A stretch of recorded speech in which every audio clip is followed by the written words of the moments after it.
আবার এই 24 আবার এটাকে পুনর্মঞ্চায়ন করতে হবে। এটা এটা হাসিনা তো ব্যক্তি না, এটা একটা আইডিয়া, এটা একটা সিস্টেম। এটার মধ্যে দিয়ে যে কেউ হাসিনা হইতে পারে। এই যে স্ট্রাকচারাল চেঞ্জটা যেটা আটকাই দিচ্ছে, এটা বাস্তবায়ন হবেই হবে। আওয়ামী লীগের সময় আমরা জানতাম সিদ্ধান্ত শেখ হাসিনা নেয়, ডিভোর্সের সিদ্ধান্ত শেখ হাসিনা নেয়, এখানে পারিবারিক কলহ সিদ্ধান্ত শেখ হাসিনা নেয়, মানে সবকিছু, মানে একদম রাষ্ট্রের একদম টপ টু বটম সবকিছু সিদ্ধান্ত শেখ হাসিনা নেয়। অর্থাৎ আমরা ডিসিশন মেকিং সেন্টারটা আমরা জানতাম। ইউনুসের সময় এসে আমরা একটা সিদ্ধান্তহীনতায় দেখলাম আসলে সিদ্ধান্তটা কে নেয়। এটা কি মন্ত্রণালয় থেকে সিদ্ধান্ত হয়, ডক্টর ইউনুস সিদ্ধান্ত নেয়, আর্মি চিফ সিদ্ধান্ত নেয়, নাকি ওই যে কি ডিপ স্টেট সিদ্ধান্ত নেয়, কে সিদ্ধান্ত নেয় সেটা নিয়ে কিন্তু আমাদের একটা কনফিউশন ছিল। ঠিক একই ধরনের কনফিউশন কিন্তু এখন আমাদের তৈরি হচ্ছে। সিদ্ধান্ত কে নেয় মূলত? প্রাইম মিনিস্টারের সিদ্ধান্ত, প্রাইম মিনিস্টারের যেই জেস্টার, তার যেই ধরনের সোশ্যাল মিডিয়া স্ট্যান্ড, তার যে পিয়ার স্ট্যান্ড, এটা এক ধরনের মেসেজ আমাদেরকে দিচ্ছে।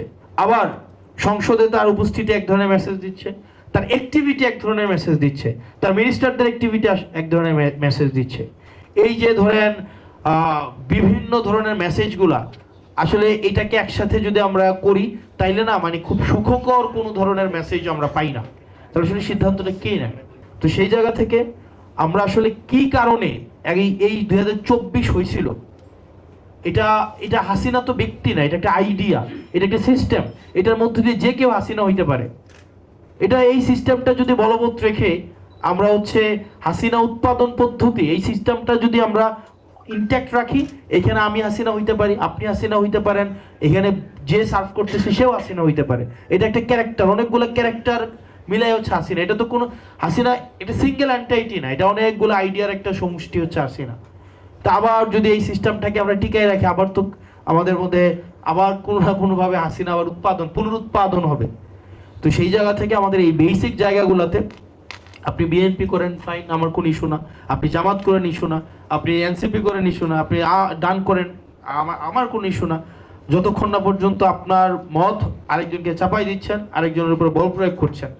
তো সেই জায়গা থেকে আমাদের এই স্ট্রাকচারাল জায়গাতে আমাদের এক হইতে হবে এবং এটাকে আমাদের বাস্তবায়ন করতেই হবে।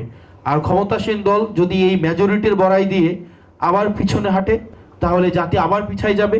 আবার এই 24 আবার এটাকে পুনর্মঞ্চায়ন করতে হবে। এটা কোনো না কোনো জায়গায় এটার আবার প্রস্তুতি চলছে, আবার হবে কোনো না কোনো সময়। এটা হয়তো 2017 বছর আওয়ামী লীগ ছিল, এটা হয়তো 34 বছর হবে, না হয় 68 বছর পর হবে, বাট এটা হবে। এই যে স্ট্রাকচারাল চেঞ্জটা যেটা আটকাই দিচ্ছে, এটা বাস্তবায়ন হবেই হবে। এটা ভাবার কোনো উপায় নাই যে মেজরিটি দিয়ে এটাকে আমরা আটকাই দিব, এটার কোনো উপায়ই নাই। দেশে দেশে সবার সাথে দ্য নিউজ।